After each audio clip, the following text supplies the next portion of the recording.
Hello viewers, আসসালামু আলাইকুম। আমি Shahjahan Shamim beauty of BD চ্যানেলে সবাইকে ওয়েলকাম করছি। আমার এই চ্যানেলটা মূলত ক্রিয়েট করা বাংলাদেশের বিউটিফুল প্লেসগুলো আপনাদের সামনে তুলে ধরার জন্য, আর এমনভাবে তুলে ধরবো যাতে করে মনে হবে আপনারা সেই জায়গাটাতে থেকে দেখছেন। That's the reason our slogan is Bangladesh in your আইস।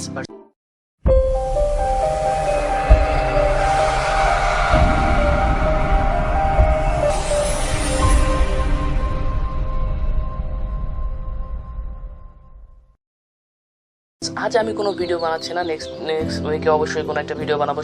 তো সেই ভিডিওটা পেতে হলে অবশ্যই সাবস্ক্রাইব করতে হবে আমার চ্যানেলটি এবং পাশে থাকা বেল আইকনটি ক্লিক করতে হবে যাতে করে আমি নতুন কোনো ভিডিও বানালে সেটা আপনারা নোটিফিকেশনে পেয়ে যান। আর অবশ্যই সেটা রাজশাহীর মধ্যে হবে, যেহেতু আমার হোম ডিস্ট্রিক্ট রাজশাহী। আমি রাজশাহী এর যেগুলো মোস্ট পপুলার জায়গা আছে সেগুলো আগে দেখানোর চেষ্টা করবো এবং পর্যায়ক্রমে বাংলাদেশের বিভিন্ন জায়গাতে যাওয়ার ইচ্ছা আছে। সো আজ আর কোনো কথা বাড়াচ্ছি না, আমার নেক্সট ভিডিওর আমন্ত্রণ জানিয়ে আজকের মতো এখানেই বিদায় নিচ্ছি। টিল দেন সবাই ভালো থাকবেন, সুস্থ থাকবেন আর হাসতে থাকবেন। খোদা হাফেজ, আসসালামু আলাইকুম।